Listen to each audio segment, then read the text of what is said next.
আজকে আমি বেতন পেয়েছি। আজকে আমার বেতনের টাকা দিয়ে দেখি, যেহেতু গতবার ঈদে সবাইকে কেনাকাটা করে দেওয়া হয় নাই, এবার একটু কেনাকাটা করে দেওয়ার চেষ্টা করি।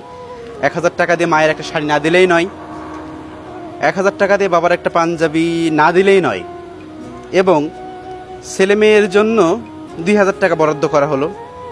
গত বছর বউকে কিছু দেওয়া হয় নাই, এবার বউয়ের জন্য 2,000 টাকা কিছু একটা নিতে হবে। এবার দেখা যাক কত টাকা আছে, একটু দেখি। 1 2 3 4 5 6 7 8, এই 8,000 টাকা হচ্ছে বাড়ি ভাড়ার জন্য। আছে মাত্র 1,500 টাকা। এই 1,500 টাকা এখন কি করা যায়?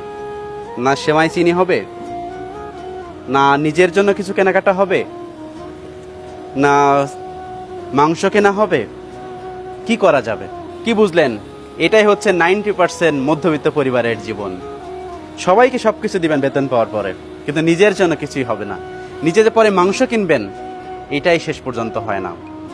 গরিব এবং মধ্যবিত্তরা ঈদের মধ্যেও কষ্ট করে। আসলে এটা আমরা বুঝতে পারি না, এটা আমরা রিয়েলাইজ করতে পারি না। দূর থেকে আমরা অনেক কিছুই ভাবি, অনেক কিছুই চিন্তা করি।